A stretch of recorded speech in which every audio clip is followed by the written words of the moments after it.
Salut, c'est Laurent. Bienvenue sur le projet Éveil Comestilab. Tu veux récolter des cornichons? Tu veux les mettre dans ton jardin? Ce tuto est fait pour toi. Première étape, les semis. Pourquoi effectuons-nous des semis en intérieur et pas directement à l'extérieur? Tout simplement parce que le cornichon est un légume qui craint le froid. Donc nous ne le mettrons pas en terre avant ce qu'on appelle la période des seins de glace, donc après les dernières gelées nocturnes. Pour le semis du cornichon, comme pour tout semis, il y a une fenêtre dans laquelle vous allez pouvoir semer. Cette fenêtre est relativement large, mais va dépendre du moment où vous allez pouvoir les mettre en terre. Il faut savoir que les cucurbitacées, de manière générale, la famille auquel appartiennent les cornichons, est une famille qui va pousser relativement vite. Donc, ça ne sert à rien de les faire de manière trop précoce. Je vous conseille de faire vos semis début avril, mi-avril, peut-être encore fin avril, début mai, de manière à avoir d'autres productions qui, elles, sont plus éloignées dans le temps. Mais le fait d'échelonner votre semis vous permettra de pouvoir gérer les fenêtres dans lesquelles vous allez placer aussi vos plants en terre. Le semis de cornichons.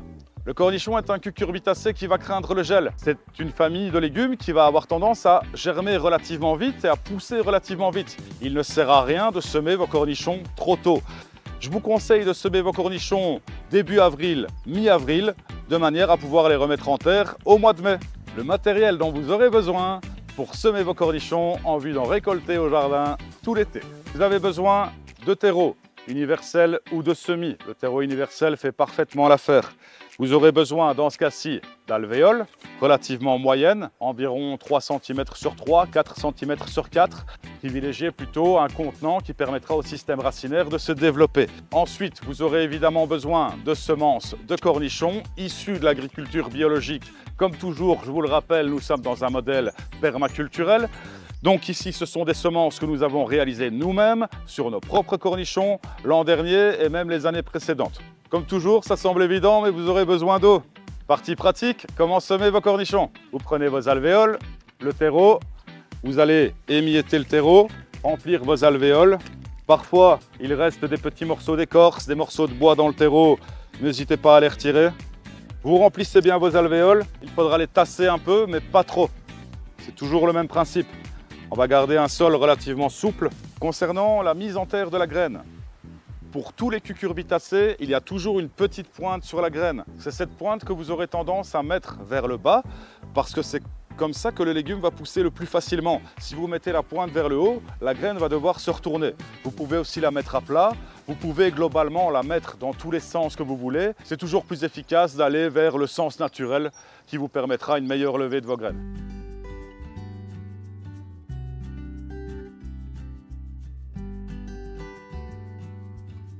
Une petite précision me vient en tête.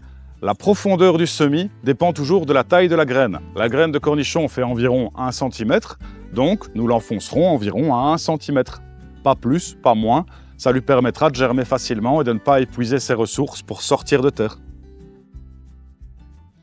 Dernière petite étape, l'arrosage. Nous sommes sur des alvéoles qui ne sont pas perforées en bas, donc nous allons évidemment arroser par le haut.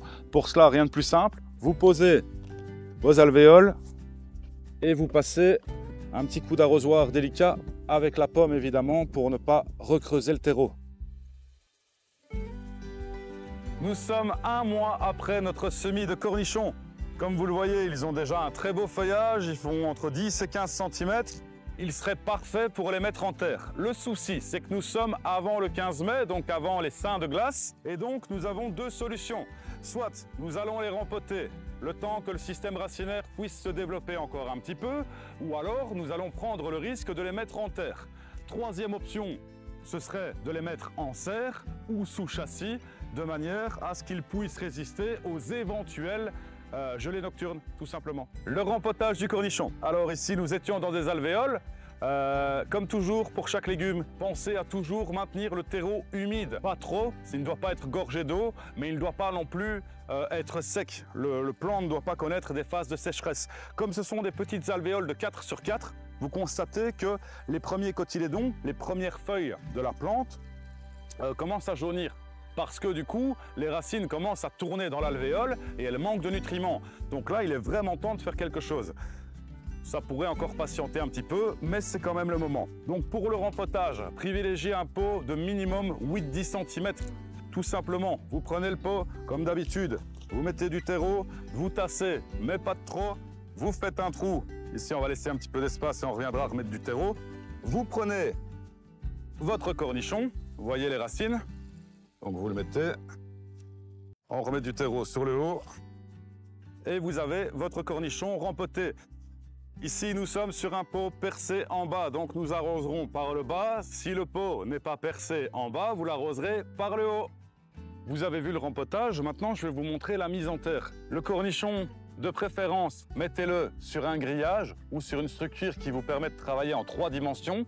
C'est quelque chose qu'on utilise beaucoup en permaculture, c'est toujours de pouvoir travailler sur la hauteur, ça vous aide à gagner du métrage au sol. Si on les mettait sans grillage, ils courraient le long de nos plants et prendraient plusieurs mètres carrés. Alors qu'ici, sur quelques centimètres carrés au sol, ils vont vous faire une production pendant tout l'été. Pour la mise en terre, tout simplement, vous faites un trou comme d'habitude, vous enterrez la motte ou l'alvéole, vous rebouchez, vous les espacez d'environ 10 cm chacun.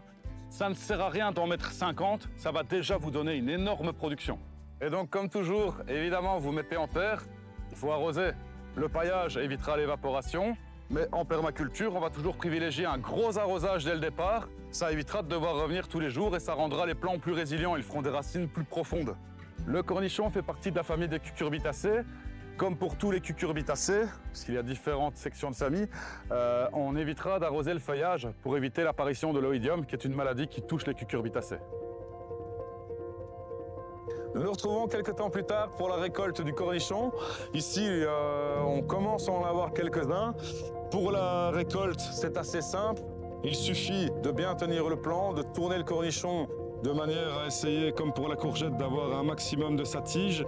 À savoir évidemment que le cornichon n'a pas tout de suite le goût du cornichon comme vous le connaissez. Ça souvent c'est la préparation industrielle qui vous fait ce goût.